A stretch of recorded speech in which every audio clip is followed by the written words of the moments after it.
물론 여긴 국민 라디오. 하지 않아도 우리는 하나. 세상은 힘들게 해도 우리는 조합원. 우리는 하나.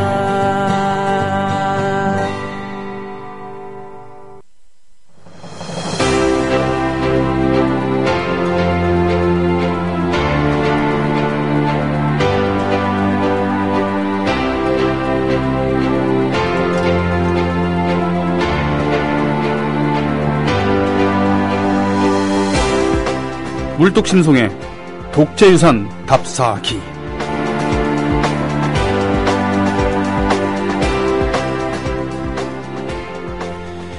예, 자신의 그 트위터명이 무르투쿠스예요.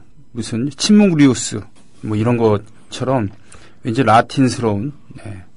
라틴 말이라는 것은 옛날 로마 말을 뜻한다고 하죠. 근데 제가 봤을 때는 무르투쿠스라는 것보다는 호모 트위터리우스 뭐 이런 게 좋지 않을까 싶기도 합니다. 살아있는 트윗 머신이고 또 많은 방송인이 그런 것처럼 이 다방면 문제 연구소, 네? 각종 문제 연구소 분명히 그런 그 소장 직함도 가질 만한 그런 분입니다. 호모 트위터리우스이신 물뚝심송님과 함께하는 독재유산 답사기. 오늘은 어느 지역으로 우리를 데려가 주실 겁니까? 안녕하십니까? 예, 안녕하십니까. 물뚝심송입니다. 네. 네. 아이, 목소리. 네. 오늘 이제 얘기를 시작하기 전에. 네네. 간단하게. 네. 이렇게 알릴 거리가 하나 있어가지고. 아, 그래요? 예, 예. 예. 이번 주 토요일 오후에 한가하신 분들은 그 합정동 국민TV를 좀 와주셨으면 좋겠습니다. 토요일에? 예. 예. 그, 장진수 조사관님 모시고. 장진수 주무관. 예, 주무관님 모시고. 예, 그분이 이번에 새로 내신 그 책에 대해서 네네. 그 북 콘서트를 제가 진행하게 될 것 같습니다. 그렇습니까? 예, 예. 책 제목이 뭐죠? 블루게이트. 블루게이트. 예, 블루게이트. 매우 정치적인 뉘앙스를 주는. 예. 사실은 이제 지금 한참 이제 그 책을 공부하는 중인데. 네네. 예, 이제 당일날 오면 이제 어떤 얘기를 하게 될지. 네네. 우리나라에서 있었던 그 어두운 면을. 네. 한번 그 자세하게 들려드릴 수 있는 그런 시간이 될 것 같습니다. 그렇군요. 예. 많은 관심 부탁드리겠습니다. 이분이 지금 장진수 주무관님이 이제 전 주무관이죠. 지금 그렇죠. 그만두셨죠. 예, 예. 그만둘 수밖에 없었던 많은 내부 고발자들이 거의 대부분의 내부 고발자들이 그렇듯이 직장에서 쫓겨날 수밖에 없었던 그런 아픔이 있는 거죠. 예, 그것을 각오하고서도 밝혀야 됐던 그런 진실. 예. 예. 근데 참 저는 약간 좀 아쉬운 생각이 좀 있습니다. 저는 네. 방송이나 뭐 글 같은 데서 항상 이렇게 독자나 청취자 여러분들한테 기쁘거나 즐겁게 만들어드리질 못하고 네. 항상 어둡고 암담한 얘기, 슬프고 아픈 얘기들만 해야 되는 건지. 목소리도 저 무게가 있으신 분이 예. 이런 쉽게 얘기하면 이제 빡치는 내용을 주로 이렇게 얘기해 주세요. 조금 좀 방향을 한번 재고해봐야 될 때가 되지 않았나. 뭐 그래도 물뚱님은 예. 일주일에 한 번만 그러시면 되잖아요. 예. 저는 화요일, 수요일. 네. 그러시군요. 네. 예. 수사반장 그리고 이 독재유산 답사기 모두 그 빡치는 내용들, 예. 가슴 아픈 내용들로 방송을 하고 있습니다. 알겠습니다. 예. 네. 오늘은 네. 얘기의 시작을 네. 이 추모비에서 시작하겠습니다. 추모비. 예. 돌아가신 분들을 추모하는 비석을 세우는 풍습이 있죠, 우리나라에. 뭐 네. 우리나라뿐 아니라 전 세계적으로 어떤 분의 묘비를 세우는 건 사실은 그 추모비죠. 그렇죠. 예, 네. 그분을 추모하는 마음을 담아서 길이 남기는 일종의 기록인데. 네네. 어떤 추모비들은 뭐 살아생전에도 굉장히 영광스러운 삶을 산 분을 기리기 위해서 아주 네. 호화롭고 거대한 추모비를 만들기도 하고. 네. 또 어떤 추모비는 아주 초라하고 보잘것없지만 굉장히 중요한 분을 기리기도 하고. 모든 추모비에는 그렇게 사연이 있기 마련입니다. 역사적으로 가장 예. 큰 추모비, 그리고 오래된 추모비라고 한다면 역시 광개토 태양. 뭐 그럴 수 있죠. 기가라고 그거는 사실상 추모비라기보다는 살아생전에 영광을 기리기 위해서 네. 영광스러운 일을 하고 나서 기념비죠. 그러니까. 네네. 예. 네. 뭐 그렇게 비석을 세우는 전통이 있는데 네. 경부고속도로를 타고 부산을 가다 보면은 네. 대구를 지나갈 무렵에 도동 IC라는 곳이 있습니다. 도동 IC. 예, 그 도동 IC에서 갈라지는 곳이 네. 그 대구 포항 간 고속도로예요. 혹시 이제 그 고속도로를 타보신 분이 계실지 모르겠는데 네. 그 인터체인지에서 고속도로를 바꿔 타고 네. 그 대구 포항 고속도로로 해서 포항 방면으로 조금 더 가다 보면은 네. 청통 와촌 IC라는 좀 특이한 이름을 가진 인터체인지가 있습니다. 네? 다시요. 청통 와촌 IC가 있습니다. 네. 예. 참 저도 이제 거길 지나갈 때마다 참 이름이 특이하다라고 네. 생각을 해서 사실 이제 여기를 한번 가본 거죠. 네. 그 청통 와촌 IC에서 빠져나와서 이제 고속도로를 벗어나서 네. 북쪽으로 조금만 올라가면 청통 면사무소 소재지가 있습니다. 네. 면사무소가 있고요. 거기서 산길로 약간 올라가면은 은혜사가 아니고 은혜사. 은혜사. 예, 은혜사라는 절이 하나, 사찰이 있습니다. 네. 그 사찰 근처에 조그마한 추모비가 하나 서 있는데, 네. 이 추모비는 2002년도에 그 경북 영천시장이 주도해서 네. 비석을 세웠고요. 네. 그때 그 비석을 세우면서 위령제를 지낼 때 강원도 정선군 군수가 같이 참여했습니다. 그래요? 예. 왜 영천시와 그 정선군이 무슨 관계가 있느냐. 그러게 말입니다. 예. 예. 영주라면 몰라도. 예, 예. 그래서 이 비석에 써 있는 그 제목은 네. 국민방위군 추모비로 되어 있습니다. 국민방위군 예. 추모비. 국민방위군에 관하여 그 세워진 추모비는 전국에 이게 유일합니다. 이거 예. 하나밖에 없습니다. 예. 예. 그럼 도대체 그럼 국민방위군을 추모한다는 게 그럼 차라리 그 국민방위군 소속 누군가가 죽은 걸 추모한다. 뭐 네. 어떤 싸움이 있었다거나 뭐 예. 무슨 일이 있었어야 될 거 아닙니까? 예. 그런 내용이 거의 없어요. 이 추모비가 만들어지게 된 배경은 네. 2002년도 10월경에 국군 제54단이 이 지역에서 국민방위군 유해 발굴 작업을 했습니다. 예, 2002년에 와서야. 국민방위군이라는 게 있었다는 예, 얘기예요. 국민방위군이라는 군 조직이 있었고 거기에 소속된 병사들이 여기 죽어서 묻혀 있다는 사실을 알게 되어서 예. 그 유해 발굴 작업을 했고 네. 그 2002년 10월 28일부터 11월 9일까지 유해 발굴 작업을 한 결과 네. 43구의 유해를 발견했습니다. 그 국민방위군 소속 병사들이었던 거죠. 네. 이 유해들은 이제 서울 현충원으로 옮겨져서 이제 보관이 됐고, 장병 묘역에 모셔졌죠. 네. 그리고 이제 그거를 기리기 위해서 영천시가 주도해서 이 추모비를 건립을 하고, 네. 건립된 다음에 거기서 발굴된 유해, 그 희생자들 대다수가 강원도 정선 출신이라는 게 밝혀집니다. 예. 강원도 정선 출신의 예. 국민방위군이 여기까지 와서 영천에 와서 네, 돌아가셨다는 얘기군요. 예. 그래서 이제 그 정선군까지 와가지고 군수가 네. 와서 그 희생자 유가족들도 같이 모시고 와서 네. 거기서 위령제를 지내기도 했죠. 네. 그럼 도대체 이 사람들이 이 정선군 출신의 국민방위군 병사들이 왜 영천까지 와서 죽었는지 네. 그 죽은 사연이 안 써 있지 않습니까? 예. 답답한 거죠. 네. 여기서 무슨 전투가 있었는지, 네. 아니면 뭐 이 사람들이 무슨 여기서 뭐 폭발 사고가 있었는지, 네. 뭐 여러 가지 이유가 생각이 나겠지만, 네.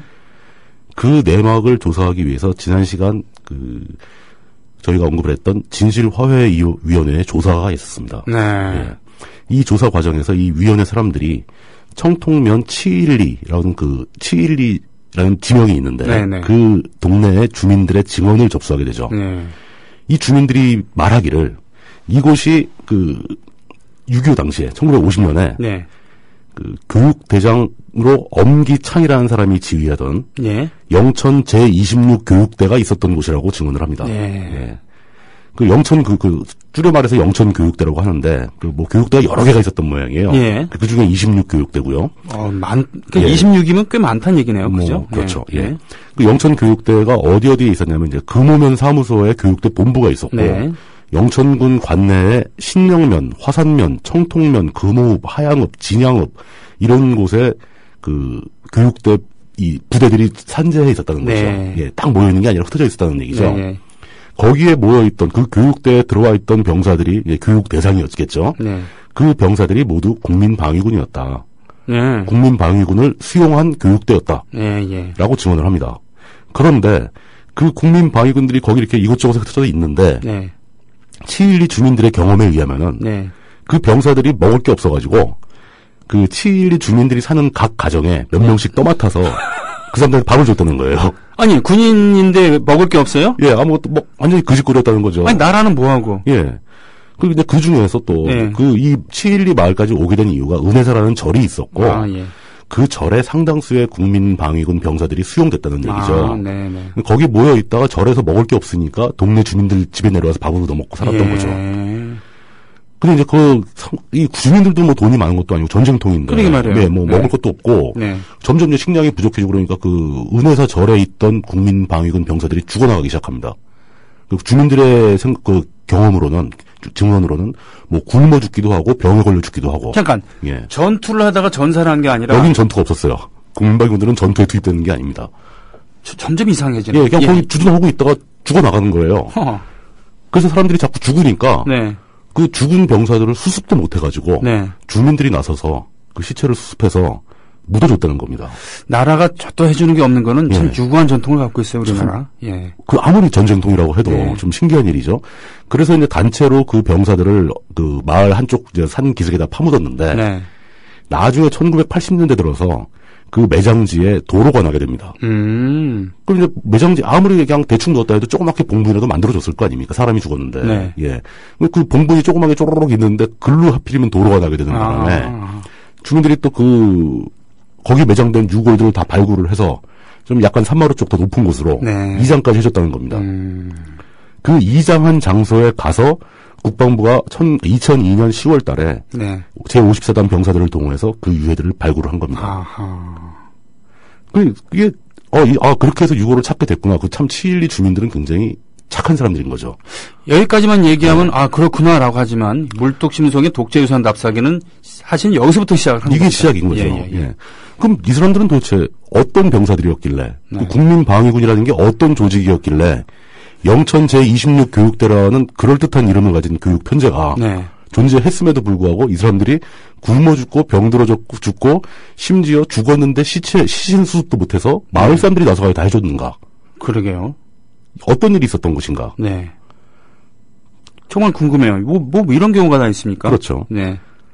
그러니까 그리고 또 더 웃긴 것은 네. 이렇게 마을 사람들이 다 기억을 하고 있는데 네. 그 1950년대에 마을 사람들이 파묻어주고 80년대에 이장까지 해준 그 유골들을 네. 왜 또 2002년도까지 와서야 발굴을 했는가? 그러게요.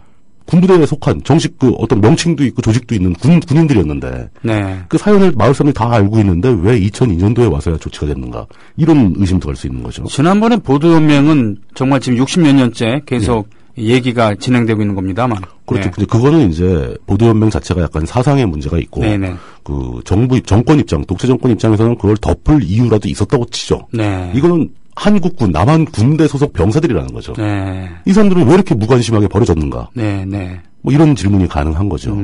이 이야기를 풀기 위해서 우리는 다시 1950년으로 돌아가야 됩니다. 1950년. 예. 한국 전쟁은 2차 대전이 끝난 뒤 벌어진 가장 큰 규모의 전쟁이었죠. 그렇습니다. 가장 많은 희생자를 배출했고, 그리고 2차 세계대전을 위해서 만들었던 예. 무기와 재래식 탄약들을 아낌없이 쏟아부었던 재고 처분.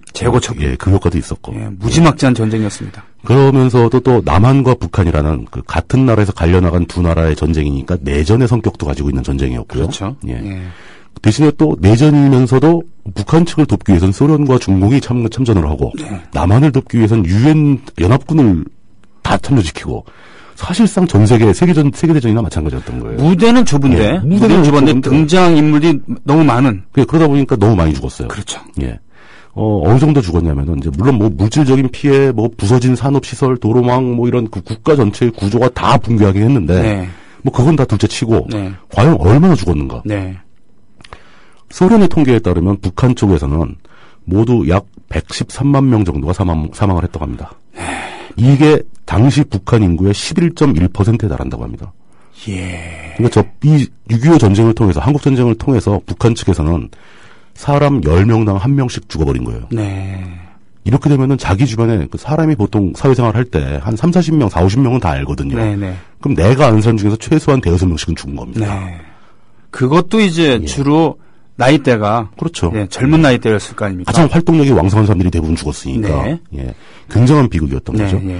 미국의 통계에 따르면 한국 군의 사망자는 13만 8천 명.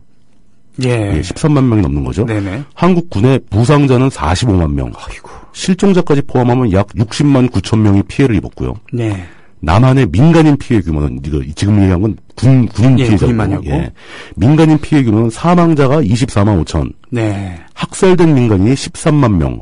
부상이 23만, 납치가 8만 5천, 행불이 30만 3천 명으로 모두 100만 명 이상이 피해를 당했다고 합니다. 행불을 사실상 사망자로 분류하면 되는 거잖아요. 그렇죠. 네. 물론 이제 뭐 납치라는 분류가 따로 있긴 하지만 행불 중에 상당수는 뭐 북한으로 월북했을 가능성도 있고, 네네. 뭐 전쟁통이니까 뭐 추적이 거의 불가능하죠. 예. 그런데 이 통계조차도 네. 지난 시간에 저희가 이제 방송에서 얘기했던 보도연맹 관련 학살자들만 아주 보수적으로 잡아도 20만 이상이라고 볼 수 있는데, 네. 민간인, 여기 그 학살자, 남한의 민간인 학살자가 13만 명으로 추계가 돼 있다는 거죠. 네네네. 그러니까 이게 채 다 잡히지 않은 거죠. 아, 그렇군요. 그러니 통합 100만 명이라는 추계도 틀리다는 얘기죠. 네네. 더 늘어났다는 얘기죠. 그러니 군인 피해자가 사망자만 13만 8천 명, 한 15만 명 된다고 치고, 네. 민간인은 최소한 사망자만 해도 100만 명이 육박하는 피해를 봤다는 겁니다. 아이고. 굉장히 특이한 전쟁이었던 거죠. 민간인이 이렇게 많이 죽은 전쟁은 거의 보기 드뭅니다. 군인보다도 민간인들이 더 피해를 많이 입은 그런 전쟁이었어요. 뭐 대도시를 폭격해서 그 런던도 2차 대전 때 네. 그 독일군의 새로 신병기 미사일에 폭격을 당하면서 V2 로켓. 예. 런던 도심에 미사일이 막 떨어지는 상황에서도 그렇게 많이 안 죽었습니다. 네. 예. 근데 이 참 한국 전쟁은 뭐랄까 굉장히 비극적인 전쟁이었던 거죠. 네. 일부 학자들이나 전쟁 유족회 등 실제로 그 전쟁 도중에 사망한 사람들의 피해와 관련이 있는 사람들의 주장에 의하면 네.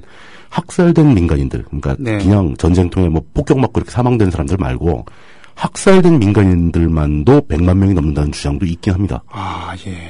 그러니까 집계가 정확히 안 되고 있다라는 얘기죠. 그러니까 어림잡아서 대충 이 정도의 피해를 봤다라는 걸 아실 수 있는데, 네. 그런데 군인 사망자의 통계에도 잘 안 잡히고 민간인 사망자의 통계에도 안 잡히는 엄청난 숫자의 사람이 또 죽은 사건이 있다는 겁니다. 네. 이건 채 군인도 아니고 그렇다고 민간인도 아니고 같기도 하고 안 같기도 하고 애매한 상황. 예. 집계도 안 되는 사람. 이런 사람들이 엄청나게 있었는데 그게 바로 국민방위군 사건이고, 네. 이 국민방위군 사건을 오늘부터 얘기를 시작해볼까 합니다. 네. 이럴 때 시그널, 중간 시그널이 있으면 좋겠습니다만 아직은 없습니다. 네. 천천히 다시 돌아서가지고 네. 어떤 나라에 전쟁이 벌어진다, 어떤 그런 상황을 한번 생각을 다들 한번 해보셨으면 좋겠어요. 과연 우리가 사는 사회에 전쟁이 벌어진다는 게 어떤 걸 의미하는가. 전쟁은 그야말로 사생결단이죠. 네. 보통 이제 유럽 같은 데서는 싸우다가 조금 피해를 입고 불리하다 싶으면 휴전도 잘하고 항복도 잘해요. 예. 그냥 핀란드 같은 나라도 러시아와 싸우다가 쉽게 항복합니다. 한 6개월 싸우고. 그리고 이제 항상 보면 이제 가까운 일본에서는 이렇게 얘기하는데, 일본에서도 예전에는 싸움은 병사들끼리만의 싸움이었고, 그렇죠. 그 병사들도 어떤 때는 징집을 채 하지 않고 지국군인들만 싸우는 거여서 실제로 벤또라고 하는 일본식 도시락을 지참하고 그런 농민들은 언덕에서 구경을 해요. 언덕 위에서 평원에서 두 무리가 회전을 벌이면 그러다가 잠깐 좀 안 될 것 같다 그러면 한쪽에서 자, 내 목을 내놓을 테니까 항복하겠다. 그러면은 그 적장에 목만 치고 나머지는 걷어들여요. 다 부하가 되는 거죠. 나머지는 이제부터는 저 사람이 이제 우리 주군이 되는 거야라고 순순히 따라가고. 그 농민들은 이제부터 그 사람한테 세금을 내면 되는 거죠. 그렇죠. 네네. 변화는 없는 거예요. 누가 이기든지. 뭐 이런 식의 전쟁도 있지만 한국 전쟁은 그렇지 않았습니다. 그러니까 그 어떤 한 국가의 존재를 걸고 싸우는, 이 국가가 없어지면 완전히 존재가 사라지는. 그렇기 때문에 엄청나게 심각한 전쟁이었다는 거죠. 내전임에도 불구하고 정말 그야말로 자비가 없는 무자비한 전쟁이었죠. 무자비한 전쟁이었죠. 그 인류의 전쟁사에서 이 정도로 무자비하게 끝까지 아주 극단적으로 치달은 전쟁이 찾아보기가 그렇게 많지 않을 것 같습니다. 정말 한민족은 에너지가 많기도 하지만 참 독하기도 해요, 정말. 그런 점이 좀 있는 것 같아요. 한번 싸우면 아주 끝장을 보려고 하니까. 이렇게 정 많은 사람들이 말이죠. 그러니까요. 되게 신기한 일이기도 한데, 한번 그랬습니다. 근데 이런 전쟁이 벌어지게 되면은 이 국가들은 그 국가가 동원할 수 있는 모든 자원을 총동원하게 되죠. 이거는 시장의 논리 같은 건 다 사라지고 다 징발입니다. 모든 필요한 물자를 다 동원해버리는 거죠. 그 자원 중에는 이제 뭐 식량도 필요하고, 뭐 무기도 있어야 되고, 뭐 차량도 있어야 되고, 심지어 이제 공장 같은 공업 생산력도 다 징발해서 군대에 필요한 물건을 만들려고 강요를 하는 거죠. 사람들은 동원돼서 그 작업을 해야 되고. 그러나 그 모든 자원 중에서 가장 중요한 것은 사람이죠. 사람을 동원을 많이 하게 됩니다. 사람이 있어야지 싸우니까. 그렇죠. 특히 뭐 미국도 이제 2차 대전에 참가할 때 남성들은 징집해서 전쟁터를 보내고 여성들은 징발해서 공장 가서 일하게 시키고 그렇습니다. 국가 총동원 체제로 갑니다. 네. 미국같이 큰 나라도. 네. 우리나라도 마찬가지라는 거죠. 이 사람을 징발할 수 있는 능력이 그 국가의 전쟁 수행 능력의 바로메트라고 볼 수 있는 거죠. 그렇기 때문에 고대 시대에는 그 인구의 수가 국력의 척도였습니다. 그렇죠. 인구가 많은 나라가 센 나라죠, 사실은. 그렇죠. 예. 예. 그렇게 또 전쟁 때 동원된 사람들은 이제 물론 이제 무장을 하고 전쟁터에 투입되긴 하지만 그 사람들은 이제 평상시에는 상상하기 힘든 좀 끔찍한 대우를 받게 됩니다. 예. 아무래도 열악할 수밖에 없죠. 최소한의 전쟁을 수행할 수 있는 물자만 공급하고 네. 뭐 인간적인 대우 같은 건 바라기 힘든 상황인 거죠. 그렇겠습니다. 예. 심한 경우에는 무장도 제대로 못하는 채로 전선에 떠밀려 나가서 흔히 말하는 총알바지 역할을 하다가 죽게 되고. 우리가 에너미 앳 더 게이트라고 한 영화 그렇죠. 예, 처음 부분에 보면 그렇습니다. 2인 1조로 해서 한 사람은 소총이 있지만 한 사람은 없어요. 그러다 옆에서 죽어 나자빠지면 그 소총을 주워가지고 주워갖고 싸웠어요. 물자가 부족하니까. 네네. 뭐 이런 식으로 아주 인간이 어떤 도구 취급을 받게 되는 상황이 옵니다. 네. 이게 우리가 이제 흔히 뭐 요즘엔 많이 얘기하는 한 사람의 생명을 파괴하는 것은 하나의 세계를 파괴하는 것이다. 네. 라는 정도로 한 사람의 생명을 소중하게 다루자라고 네. 얘기를 하고 있지만 네. 전쟁이 났을 때 전시에는 이런 얘기는 잠꼬대로 취급받습니다. 네.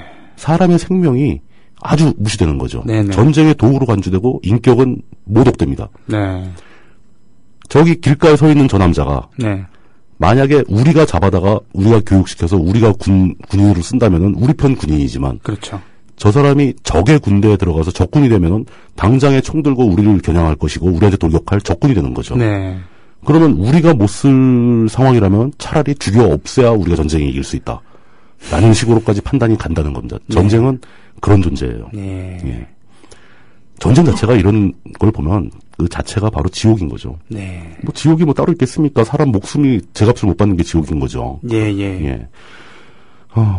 그런 와중에 불과 60년 전에 네. 우리가 지금 현재 살아가고 있는 이 땅 위에서 그런 상황이 펼쳐졌던 거죠. 네. 우리 선조들은 그 시절을 겪어왔던 겁니다. 네네. 예. 예.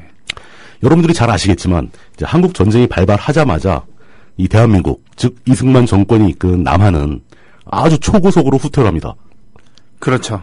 예. 상상을 불허하는 속도로 도망을 가죠. 그중에 최선봉에 섰던 것이 대통령이었습니다. 예, 대통령 본인이 뭔가 총알같이 도망을 갑니다. 그래서 너무 많이 내려갔다 싶어서 다시 돌아오기도 하고. 각하 좀 올라가시죠. 해서 올라가기도 했습니다. 예, 낙동강 전선 이남까지 이제 후퇴를 해서 아주 좁은 지역에서 배수예진을 치게 되죠. 네.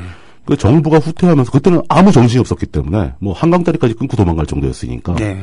뭘 이렇게 챙겨서 도망가질 못했어요. 네. 그러다 보니까 사실상 남한이 관장하던 거의 대부분의 국토가 순식간에 북한군의 통제하에 들어가게 됩니다. 지금으로 따지면 부산광역시와 경남 그리고 경북의 일부, 예, 경북의 약간을 제외한 거의 모든 국토가 그 북한군, 즉 이제 우리가 흔히 말하는 인민군, 네. 인민군의 통제하에 들어가게 되는 거죠. 네네.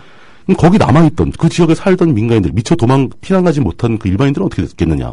그건 인민군의 통제를 받는 거죠. 그렇죠. 그러니까 우리나라 경찰 공무원들이 다 빠져나간 그 대한민국의 권력은 사라진 거고, 네.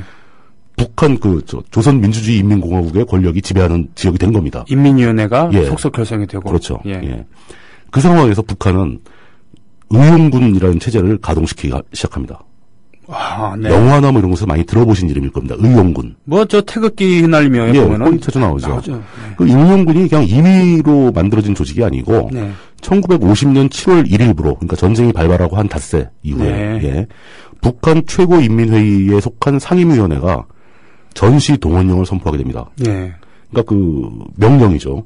최고 권력기관에서 명령이 발령이 되고 빨리 한 해 25일에 침략을 했는데 그렇죠. 전쟁 발발이 됐는데 일주일도 되기 전에 그렇죠. 예. 겨우 이제 서울 경기 지역 정도를 점령한 상태에서 네네. 바로 동원령을 선포하는 거죠. 네. 미리 준비를 했다는 뜻입니다. 그렇군요. 예, 그 사람들은 체계적으로 준비를 했고 그러니 이 북침론 이런 것이 얼마나 어이없는 예, 얘기인가. 그 현실적으로 틀린 얘기입니다. 네네. 예, 그쪽은 아주 조직적으로 이 전쟁을 수행합니다. 네.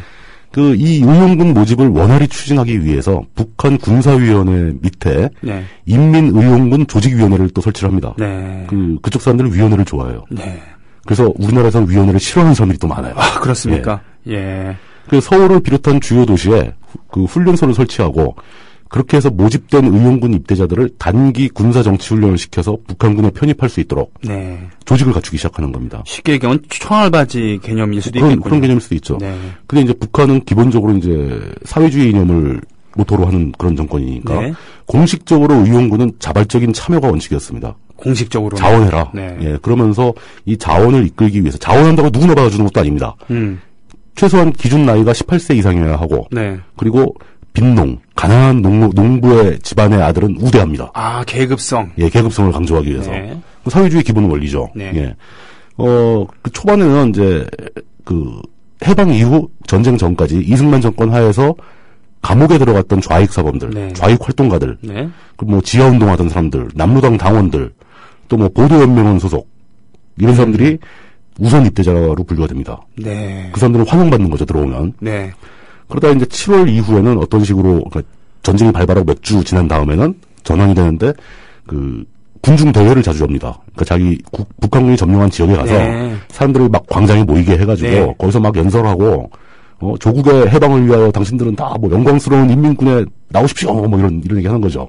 예. 예. 그렇게 해서 많이 그 자원을 확보를 했겠군요. 그 거의 기대회 같은 걸 열고, 네네. 그리고 거기 참석한 사람은 쓱 자동 입대시키고, 아이고, 이런. 예. 예. 그러니까 이게 사실은 징병의 기본이거든요. 그렇군요. 그러니까 이런 게 그 짧은 시간 내에 마구 이루어졌다는 것은 사실은 네. 북한이 전쟁을 일으키기 이전에 네. 이 조직을 준비를 했다는 뜻이죠. 예. 훈련받은 연설원이 있던 거고, 네, 네. 훈련받은 모병관이 있었던 겁니다. 네. 전문. 예. 이런 사람들이 이제 그 활발하게 활약을 하면서 각 지역별로 당 조직, 그러니까 남로당 얘기하는 거죠. 네. 노동, 청년, 학생, 여성 단체들을 모두 동원을 합니다. 네. 대부분 이제 좌익 계열 단체들이 다 동원이 되는 예, 거죠. 예. 이 단체들을 중심으로 모병 활동이 활발하게 벌어집니다. 네. 이 사람들은 자기 단체에 소속된 사람들 대상으로 의용군 참여를 독려하게 되는 거죠. 북한의 인구가 지금도 그렇습니다만 남한보다 훨씬 적었기 적었죠. 때문에 예. 그리고 예, 소모전이 그럼요. 예, 예. 아주 소모전이었기 때문에 그리고 전쟁이 장기화될 때 대비해서 네네. 그 북한 정규군의 병력을 보호하기 위한 차원도 있던 거죠. 그렇군요. 예. 미군이 투입이 되고 이래서 이제 장난이 아니구나. 금방 조국 해방을 이룰 수 없겠구나. 그럴 수도 있다. 네. 뭐 이렇게 걱정하기도 하고. 네네네. 근데 초반에는 이제 사실 이게 지금 생각할 땐 좀 우스울 것 같기도 합니다. 요즘 세대 분들 입장에서 보면. 네. 전쟁이 나서 나라가 막 전쟁통이 됐는데 혼란한 와중에 집에 이렇게 숨어 있다가 마을에 계속 나가보니까 어떤 사람이 완장 차고 와가지고 막 뭐 조국의 해방을 위하여 뭐 인민의용군에 입대하십시오 뭐 이렇게 얘기한다고 해서 과연 누가 입대를 하겠는가 네. 라고 생각하실 수도 있지만 상황은 그렇지는 않습니다. 네. 당시에는 오히려 입대하는 게 더 안전할 수도 있었고 예. 인민군이 되는 게 더 안전을 보장받을 수 있는 길이기도 하죠. 네네네. 조금 또 위험하긴 하지만, 인민군이 만약에 남한을 싹 쓸어가지고 북한이 남한을 지배해버리면, 네. 그때는 인민군 군대에 들어가 있는 게 가장 출세하기 빠른 길이 될 수도 있죠. 그렇겠네요. 예. 예. 그러니까, 인민군이 승선이 있어 보일 때에는 네. 자원자의 행렬이 줄을 잇습니다. 게다가 지금 우리 통계에 잡혔지만 그럼요. 민간인들의 희생이 아주 엄청난 그러니까. 오히려 군대에 있는 게 더 안전할 수도 있겠구나. 군대 가면 총도 주고 네네. 권력이 기세가 등등하죠. 네네. 전쟁터에서는 군인이 왕입니다. 그런 걸 보고 막 젊은 청년들이 대거 입대를 자원을 하게 되고 네. 그렇게 막 어떤 조직이 활발하게 가동이 됩니다. 네. 이렇게 증집된 의용병들 중에, 의용군 병사들 중에, 네. 우수한 자원은 선발해서 북한으로 보냅니다. 머리가 좋고, 네네. 사상성이 투철하고, 네네네. 이런 사람들은 북한 정규군이 되거나 아니면 정치 공작권이 되기 위해서, 그 본대에 예. 편입을 시키는군요. 핵심으로 보내주는 거죠. 예. 그러니까 이게 일종의 이건 선발되는 사람들이고, 네. 대부분은 이제 한 일주일에서 보름 정도 교육을 받고, 네. 전선으로 투입됩니다. 말단 병사로. 아이고, 총알바지. 총알바지가 되는 거죠. 네.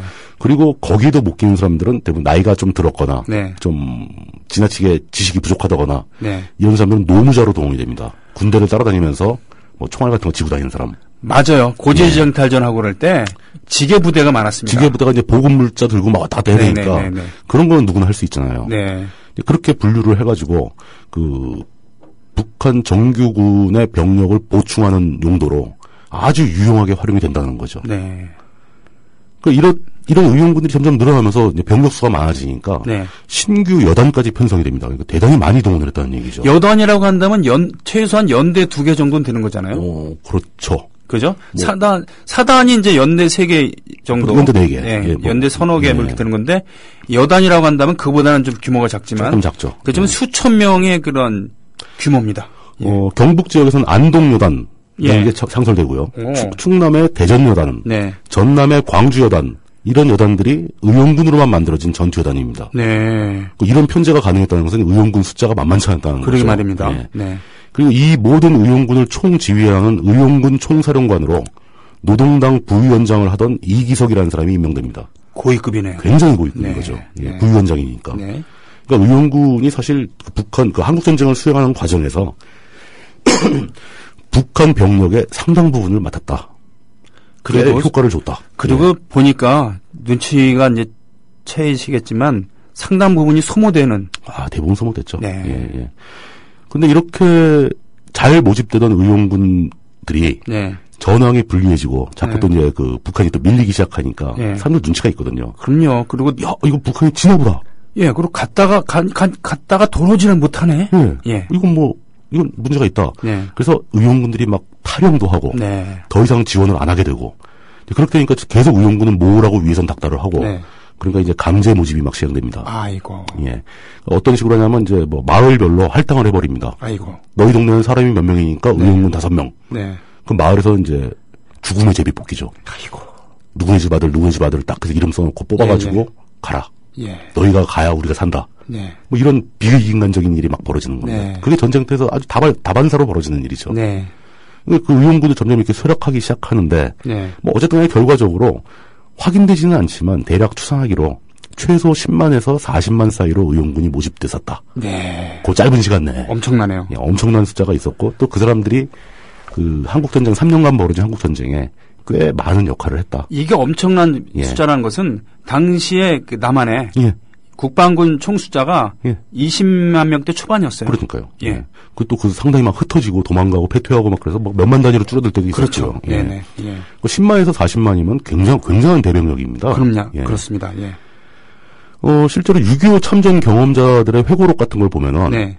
이 북한 정규군보다 의용군들과의 전투에 대한 얘기가 더 많이 나옵니다. 그렇군요. 실제로 최전선의 의용군들이 더 많이 배치됐다는 뜻이죠. 네네네. 예. 네. 실제 전투의 한 축을 담당했었고 네. 또 의용군들이 굉장히 잘 싸웠다는 얘기도 막 나오고 네. 예. 그리고 또 이런 경우도 많습니다. 그 우리나라에서 의용군에 자원 입대했다가 네. 전황이 불리해지자 다시 탈출을 해가지고 네. 다시 국군에 입대하고 네, 막 네. 이런 사람도 되게 많습니다. 예. 그게 또 어떤 특징이냐면 남한과 북한이 싸운다는 게 진짜 외모도 똑같고 똑같은 말을 쓰고 풍습까지 똑같은 한나라 사람들이었다는 거죠. 그렇죠. 그렇기 때문에 양쪽 군대 어디 가도 잘 적응이 되는 거예요. 그렇습니다. 그 허영만 화백의 오한강이란 만화의 거기 아주 경우는 적나라하게 나오죠. 적나라하게 나옵니다. 예. 그러다 보니까 네. 이 의용군이라는 존재가 대한민국 정부의 입장에서 이승만 정권의 입장에서 보면 참 당혹스러운 존재였던 거죠. 사실 저 사람들이 남한 지역에 살던 주민들인데 네. 저 사람들이 막 자발적으로 의용군에 들어가기도 하고 강제로 끌려 들어가기도 하고 그래서 몇십만 명의 병력을 구성하고 있고 아무튼 적군이 된 거잖아요. 적군이 된 거죠. 네. 우리가 저 사람들하고 싸워야 되는데 저 사람들 알고 보면 다 우리 국민들이었는데 네. 환장할 일이죠. 예. 그거는 뭐 이승만 정권이 잘못한 거죠. 도망갈 때 잘 챙겼어야 되는데. 그래서 챙겨야죠. 챙겼어요. 못 챙긴 잘못이죠. 퇴각도 질서 있는 퇴각이 중요합니다. 그렇죠. 질서 정연하고 명예로운 퇴각이 항상 중요합니다. 그래서 인천 상륙작전 이후에 북한군이 패퇴할 때 예. 나중에 이제 숙청을 하게 되면서 그러니까 퇴각을 질서 있게 해냈다 그래서 승진한 사람도 있지만 그러니까 퇴각을 질서 있게 하지 못했다는 것으로 아예 죽이기까지 했습니다. 그럼요. 예, 우두머리들을. 그 질서 정연한 퇴각은 전쟁에서도 중요하지만 네. 뭐 선거전도 중요합니다. 선거전도 중요하죠. 낙선한 사람들이 캠프를 어떻게 잘 정리하는가도 굉장히 중요한 문제거든요. 매우 중요하죠. 예. 대한민국 정부가 보기엔 참 골치 아픈 문제였고, 네. 이걸 어떻게 되나 하고 고민을 많이 했을 겁니다. 네. 그러다가 전세가 역전되기 시작하죠. 미군과 연합군의 참전으로. 금방 인천 상륙작전이 벌어지고, 요게 한 3개월 정도밖에 안 되죠. 3개월이 채 안 3개월이 채 됐습니다. 안 되죠. 8월달이니까. 네네. 9월, 예. 바로 전쟁 발발 직후 이제 3개월 만에 서울을 도로 회복합니다. 네. 그 9.28 서울 수복이라고 보통 뭐 얘기를 하죠. 예. 그리고 한 두어 달 만에 전선이 북으로 올라가서 압록강 그 강 경계선까지 밀고 올라갑니다. 그렇습니다. 이제 말로만 듣던 이제 북진 통일이 눈앞에 다가온 상황까지 왔었던 거죠. 네. 근데 그때가 겨우 11월이었어요. 전쟁 발발하고 한 5개월 만에 그런 일이 벌어진 겁니다. 끝까지 밀렸다가 끝까지 밀어 올라간. 국토가 좁기도 하지만 정말 그만큼 그 전황이라는 게 시시각각 변했다는 굉장히 부분을. 기동성 있게 전쟁이 벌어졌던 네, 거로 네. 추정이 됩니다. 네. 자, 이렇게 됐습니다. 그러니까 그때 이제 그 생각이 나는 거죠. 자, 이게 지금 여기서 밀어붙여서 끝냈으면 좋겠는데 네. 만약에 우리가 또 다시 밀렸을 때 네. 6월 달에 그 실패를 반복하면 안 되겠다. 네.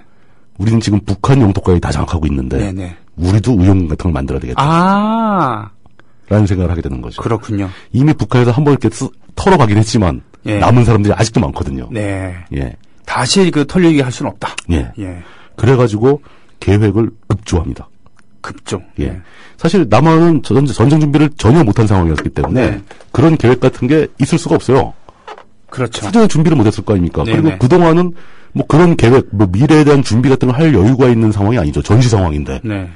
정신없이 도망갔다가 다시 정신없이 밀고 우리 힘도 아니고 저 유엔군 미군 힘 때문에 같이 덩달아 정신없이 올라왔는데 네. 이런 계획을 준비할 여유가 없었죠. 그 다급한 마음이 들어가지고 네. 이제 서울을 다시 또 뺏기는 한이 있어도 그 지역에 사는 사람들까지 뺏길 수는 없다. 네네. 해가지고 그 북한의 결정을 흉내를 냅니다. 아, 의용군을 모집하는군요. 의용군 모집 그 시스템을 그대로 베껴서 따라하게 됩니다. 이름을 의용군으로 할 수는 없으니까. 그럼요. 그러니까 북한은 최고인민위원회의 결정에 따라서 의용군을 모집했다. 네. 그럼 우리는 어떻게 되는 것이냐?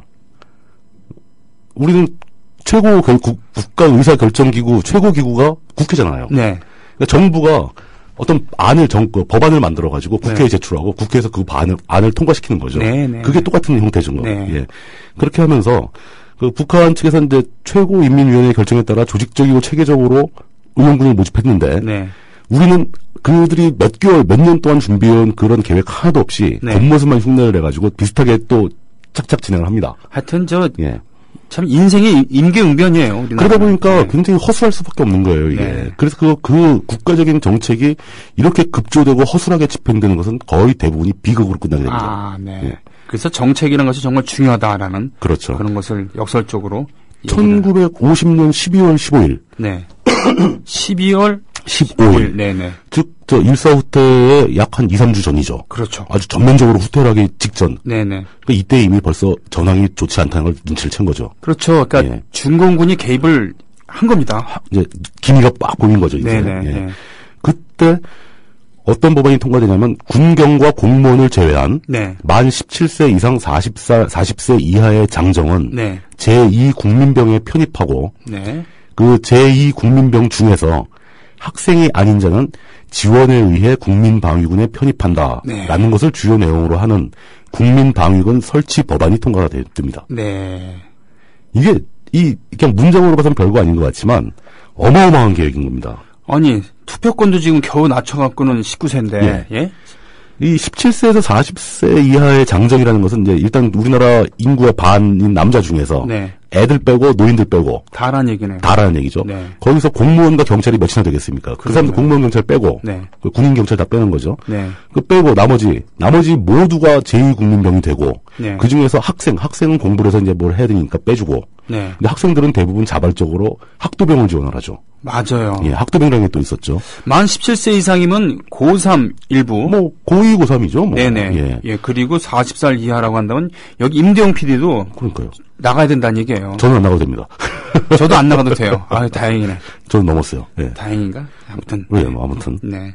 그러니까 우리나라 인구 중에서 거의 대부분의 남성들을 다 대상으로 하겠다는 뜻이거든요. 네. 그 사람들 중에서 이제 물론 지원에 의해라는 조항이 있어요. 네. 근데 지원이라는 것은 전시에 군대 들어오는 것은 지원도 잘 하기도 하지만 네. 언제든지 강제로 모집할 수 있다는 얘기죠. 그렇죠. 참 예. 미명이죠. 지원이라는 미명하에 그렇죠. 자원을 동원한다고 생각하면 되죠. 모든 남자를 다 징발하겠다는 뜻이에요. 네. 이 법안은. 네. 그런데 그렇게 대규모의 조직을 만드는데 네. 그 조직을 만드는 법안을 국회에 들이밀었는데 국회에서 단 한 명도 이 정책을 이 사람들 이렇게 많이 모아가지고 몇십만 명, 몇백만 명을 모아가지고 이 사람들 무슨 돈으로 먹이고 입힐 건데 예산을 물어본 국회의원이 단 한 명도 없었어요. 그래요? 아예 예산 계획 자체가 없었어요. 국회가 대책 없기는 60년 전이나 지금이나 똑같군요. 그때는 거의 이제 정신이 나간 상태였던 거죠. 사람들이 다. 네. 뭐 그런 걸 물어볼 만한 정신도 없었고. 그래도 누구 한 명, 차라리 이거는 국회가 문제가 아니라 네. 군대에서 물어봤어야 됩니다. 예. 우리 정규군을 운영하는데도 지금 식량도 없고 무기도 없고 다 없는데 네. 이렇게 많은 병사를 뽑아가지고 어떻게 군인을 만들 것이냐. 네. 그런 거 지원, 미군이 지원을 해주냐. 뭐 어떻게 할 거냐. 이런 걸 물어보는 사람이 내부에 아무도 없던 거예요. 아유. 이 예산에 대한 문제가 사실은 국가를 관리하는 그 공무원들의 모든 업무에는 예산이 제일 1순위입니다. 네. 예산 없이 할 수 있는 일은 아무것도 없어요. 모든 일을 할 때 예산부터 따져야 되는데 이건 전혀 예산을 생각하지 않은 계획이 가동부터 돼버린 겁니다. 역시 참 예. 대단한 정부였죠. 그렇게 아무 계획도 없이 사람들을 모집만 하라고 해버리니까 사실은 저는 이걸 이렇게 생각하는 거죠. 이 사람들은 우리나라 남자들을 모아가지고 네. 우리나라 병력으로 쓰고 싶은 생각도 별로 없던 거예요. 적에게 뺏기기 싫다. 북한을 넘겨주기 싫다. 아, 차라리 다 죽여버리는 한 있어도. 아이고, 이런 잔인한 이런 생각이 밑바닥에 이런 생각이 밑바닥에 깔려 있는 거예요. 그렇게 생각하지 않고서는 도저히 믿을 수 없는 비극이 네. 예정돼 있으니까. 이렇게 무대뽀로 일을 하질 않죠. 사람들은 네. 뭔가 미군이 뭐 식량을 얼마큼 몇 톤을 지원해 줄 거니까 이거를 소모할 수 있을 만큼 병력을 뭐 5만을 모으겠다. 뭐 네. 이런 계획도 아니고. 네네. 그냥 무조건 사람들을 일단 모아라. 아니 무슨 무전여행하는 것도 아니고. 그러니까요. 예. 예. 그래서 이게 법안이 12월 15일 날 통과했다고 그러지 않습니까? 네네. 12월 21일 단 7일 만에 6일 만에 네. 그 최초로 10,000여 명이 창덕궁에 모집됩니다. 1만 명. 예, 그 사람들에게 상당수는 자원을 했다고 합니다. 예. 왜냐? 당시에 먹고 살 것도 없어요. 먹을 것도 없고 생명도 보장을 받지 못하고. 네. 근데 정부에서 군을 모집하는 겁니다. 그러면 먹긴 하겠구나. 가면 먹여는 주겠지. 예, 예. 그리고 또 총이라도 주니까 살 수는 있겠지. 네네. 뭐 데리고 다니겠지. 네. 뭐, 좋다. 그러면서 네. 막 우르르 입대를 한 거죠. 네. 그래서 10,000 명이 창덕궁에 딱 소집됐는데, 네. 그 소집된 10,000 명의 장정한테 주어진 게 딱 하나입니다. 뭡니까? 착지 부산 구포라는 명령서 하나 딱 들어옵니다. 서울시 창덕구에 사람들 10,000명을 모아놓고 네. 그 사람들한테 옷도 안 주고 밥도 안 주고 아무런 보급이 없는 상태에서 여비는요? 여비 같은 게 어디 있습니까? 아무것도 없죠. 그 상태에서 그 사람들한테 주어진 게 뭐 대장 같은 사람이 한 명 나와가지고 명령문을 읽어주는데 당신은 뭐 한자죠. 네. 착지 부산 구포 뭐 이런 명령입니다. 이게 뭐냐면은 부산 구포가 목적지니까 거기까지 가라라는 겁니다. 무슨 보물찾기 하는 것도 아니고. 이 사람들은 어이가 없는 거죠. 네. 서울에서 부산까지 걸어가면 평상시에 진짜 환경 좋을 때, 네. 뭐 먹을 거 잘 먹고 주막집에서 잘 자고 그러면 딱 보름 걸린다고 합니다. 예전 사람들이. 네. 근데 이런 상태에서 가려면은 한 달 넘게 걸리죠. 네. 또, 당시에는 그 남한 지역의 모든 도로망을 유엔군이 장악을 하고, 네. 민간인들은 중심 도로에 접근을 못하게 했어요. 왜냐, 군대가 써야 되니까.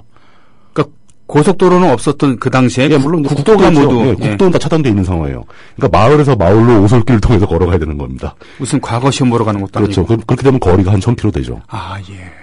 지금 경부고속도로가 390 몇 킬로 되는데 아니요, 420 몇 킬로 됩니다. 좀 단축됐어요. 그래요? 예, 새로 뚫리면서 아, 좀 그렇군요. 단축됐어요. 예. 경부선이 444km입니다. 원래 그랬었는데 기차는. 예. 그 고속도로가 400km 초반대였는데 네네. 그게 또 새로운 도로가 뚫리면서 400km 안쪽으로 들어갔습니다. 예. 예. 아, 역시 지식은 업데이트 해야 돼요. 네. 업데이트가 제일 중요합니다. 아, 중요합니다. 예. 그런 그 긴 거리를 걸어가라고 명령서 하나 달랑 주고 그 초반에는 그래도 저게 있었어요. 양곡권이라는 게 주어진다. 양곡. 예. 증을 주는 거예요. 이 증이 있으면 식권이군요, 식권. 그러니까. 네네. 식권을 주면은 경유지에 있는 시장 군수한테 네. 양곡권을 제시하고 네. 쌀을 받을 수 있도록 아, 예. 이렇게 해줬다는 겁니다. 네. 근데 이거 가지고 싸움이 나요. 무슨 싸움이냐면 이 사람들은 가만히 양곡증을 들고 있는데 네. 이 사람들이 싸우는 게 아니라 네. 이 국민방위군의 양곡을 지급하는 업무를 국방부가 하겠다, 내무부가 하겠다 하고 두 부처가 싸움이 납니다. 거기서 나와바리 싸움하고 있는 거예요? 엄청난 재정이 들어가잖아요. 아, 떡고물. 예, 떡국물이 생기죠. 그때 국방부 장관 신성모와 내무장관 조병욱이 서로 자기들이 이 업무를 주도하겠다고 싸움이 벌어져가지고 싸움이 해결이 안 나니까 이제 국방부가 막 고집을 부렸겠죠. 이 사람들 군인이니까 우리가 알아서 한다. 그리고 내무부가 시장군수는 다 우리 내무부 관할인데 네네. 그러면서 열받은 내무부에서 시장군수한테 양곡 지급 금지 명령을 내립니다. 주지 말라고. 역시 그 행정위는 무능하지만 나와바리 싸움엔 도가 통한 거는 대단한 일이죠. 60년 전이나 지금이나 이 똑같고. 사람들은 예. 국민방위군 병사들은 내려가면서 양곡 한 톨을 못 얻어먹습니다. 아이고. 거기다가 또 더 중요한 거. 이 사람들이 모인 날짜를 한번 보십시오. 12월 21일. 한겨울이에요, 한겨울. 아니, 에어컨 꺼도 지금 춥네요. 네. 이게 그때 그해 겨울이 그 일사후 때 있던 겨울이 1950년에서 1951년으로 넘어가는 겨울인 거죠. 네. 그해 겨울이 기록적으로 추웠던 겨울이라고 합니다. 그래서 미국 해병대 역사상 예. 가장 비참했었던 그러나 질서있던 퇴각을 했었던 그런 이제 북한에서의 철수 작전. 예. 네. 아주 비참했었죠. 예, 그 사람들. 엄청난 추위로 예. 아직도 미군 그 전쟁사에 기록이 돼 있습니다. 그럼요. 네. 그 사람도 깜짝 놀랐을 거예요. 무슨 한국이라고 해서 뭐 위도도 그렇게 높지도 않은 네. 나라인데 왜 이렇게 춥냐 그러면서 막 놀랐을 겁니다. 네네. 그런데 이 국민방위군에 모집되었던 자원에서 입대했던 끌려왔던 이 사람들 군대 가는 거니까 나라가 먹여주고 입혀주겠지 하고 호쩌고리에 호빠지 입고 전혀 방한복도 없이 이불 한 폭 없이 그러고 모였다는 겁니다. 이 사람들한테 아무런 보급품도 없이 부산까지 오라고 네. 명령서 하나 딸랑 주고 사람들 없어진 거예요. 네. 안 오면 죽인다. 뭐 이래. 근데 뭐 부분별로 이제 그 편성을 했겠죠. 네. 그 소부대별 지휘관이 있겠죠. 지휘관이 총 차고 이제 막 그러면서 사람들 협박해서 가자. 네. 막 걸어가는 거죠. 자기들은 그 군 라인 통해서 보급받은 거로 쌀밥 해먹어가면서 병사들은 아무것도 안 주고. 난감한 상황에 빠진 거죠. 갈 수도 없고, 이젠 안 가면 탈영인 겁니다. 네. 전시 탈영은 총살이죠. 그렇죠. 가자니까 먹을 것도 없고 얼어 죽게 생겼고. 당시에는 직결 처분이 아주 횡행했었던 시절이었어요. 그럼요. 예. 네. 지금은 돌아가신 서태원 씨라는 분이 계시는데, 네. 그 5대 민의위원까지 했던 분이에요. 민의원이라면 4.19 직후에 한때 있었다가 없어진. 예. 나름대로 꽤 사회 저명 인사인 분인데 네. 이분이 의용군도 경험을 했고 국민방위군도 경험을 했던 분입니다. 네. 이분이 회고하기를 그래도 의용군 시절에는 그래도 하루 3끼 주먹밥이라도 꼬박꼬박 나왔었다. 네. 국민방위군으로 남아야 할 때는 병들어 죽고 굶어 죽고 해도 누구 하나 돌봐주지도 않는 거지 중에 산거지로 그저 죽지 못해 끌고 가고 죽지 못해 끌려가는 그런 행렬이었다. 실제로 여기에 끌려갔던 사람의 직접 증언입니다. 의용군은 제가 준비를 많이 했다는 게 이 사람들은 최소한의 생존을 위한 자원은 준 거예요. 네.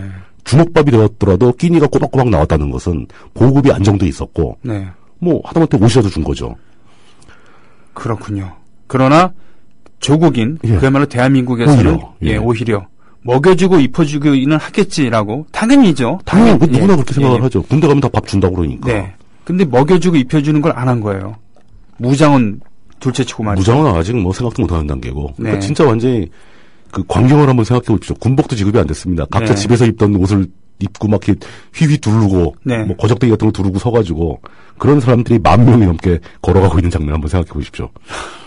이걸 당시의 언론들이 죽음의 대열, 해골들의 행진이라고 불렀습니다. 예. 이렇게 전국적으로 수십만 명이 이런 꼴을 당했다는 거 아닙니까? 그렇죠. 이게 규모가 얼마나 되는지, 그 겨울에 이 사람들이 내려가면서 얼마나 죽었는지, 또 이 사람들이 내려가서는 또 어떤 취급을 당했는지, 그리고 이 상황을 이렇게까지 악화시킨 사람들은 어떤 조사가 있었고 어떤 처벌이 있었는지, 이승만 정부는 이 사건을 통해서 어떻게 변화하게 되는지, 무슨 책임이라도 진 게 있는지, 이런 얘기를 앞으로 본격적으로 진행을 해볼 생각입니다. 알겠습니다. 오늘은 그냥 인트로였고요. 오늘 인트로. 인트로만 들어도 지금 빡치네요. 살아남은 우리들이 그렇게 죽어간 사람들한테 어떤 예의를 갖추었었는지 전 이게 제일 중요한 거라고 보거든요. 그러니까 이 모든 사건들이 그냥 그저 전쟁으로 인해서 어쩔 수 없이 생겨난 피치 못한 비극이다라고 간주하지 않으셨으면 좋겠어요. 알겠습니다. 아무리 전쟁통이라고 해도 사람은 사람의 할 도리를 할 수 있는 겁니다. 다음 시간에 얘기를 이어가도록 하겠습니다. 예, 이렇게 물독치는 송의 독재유산 답사기 오늘 마치겠습니다.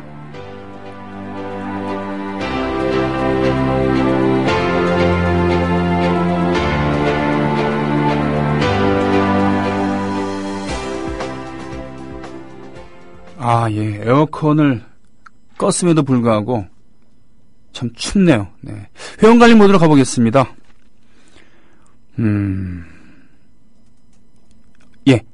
전북 전주시 완산구 중화산동에서 농부의 아내님께서 가입해 주셨습니다. 저의 절친이었던 절친의 친구 고향이 바로 완산구 중화산동이죠. 그리고 대구 수성구 신매동에서 신바람님께서 출자금까지 완납하신 그런 조합원으로 가입을 해 주셨습니다. 자, 게시판 가보겠습니다. 그냥 생각만 해도 눈물이 난다고 와이나님, 티파니님, 문광님, 이 와중에 멍멍멍님은 성우 수준이라고 중저음 짱이라고 하셨습니다. 물동님 옆에서 회심의 미소를 짓고 계십니다. 오늘 마지막 곡으로요. 좀 이렇게 뭔가 좀 활기차게 좀 맞춰야 되겠나요? 그렇습니다. 그래요. 10cm의 음악을 선곡하는 걸로 하고요. 그래요. 국민방위군 지난주에는 보도해명 사건으로 또 수십만 명의 그런 생떼 같은 목숨이 전쟁 와중에 없어진 얘기를 했습니다만 그것도 모자라서 국민방위군이란 이름으로 미명하에 이렇게 또 수십만 명의 아까운 목숨들이 없어지는 그러한 이야기를 오늘 나눴습니다.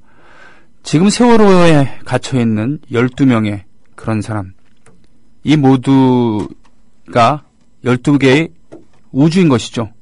그러나 전시에서는 이런 생각마저도 사치일 수 있다는 이런 참 슬픈 얘기입니다. 그래서 전쟁은 없어야 되는 겁니다만 전쟁이다 하더라도 인명을 그렇게 가벼이 여겨서는 안 된다는 것을 역설적으로 또 생각하게 하는 그런 날입니다.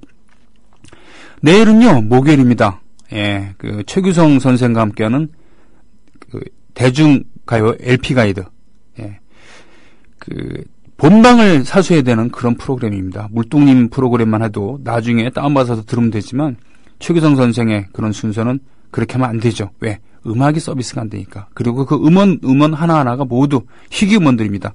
내일은 특별히 김추자 씨, 돌아온 김추자, 예, 이분과 관련된 그런 희귀 음원들을 또 듣는 시간을 가는 걸로 하겠습니다. 10cm라는 그룹은요, 버스킹으로 자신의 이름을 알기 시작한 버스킹, 거리에서 음악하는 거 말이죠. 홍대 인근 버스킹을 통해서 유명해지기 시작하면서 와이낫이라고 하는 밴드가 이끌고 있는, 운영하고 있는 클럽 파에서 무대를 갖기도 한, 그러다가 그야말로 뜨게 된 그런 케이스입니다. 오늘 방송 마치겠습니다. 고맙습니다. 국민 라디오 지지하는 4가지 방법 아시나요? 다운로드하기, 별점 주기, 댓글 달기, 구독하기. 국민 라디오를 보다 많은 이들에게 전할 수 있는 가장 손쉬운 방법. 다운로드하기, 별점 주기, 댓글 달기, 구독하기. 잊지 마세요. 다운로드하기, 별점 주기, 댓글 달기, 구독하기.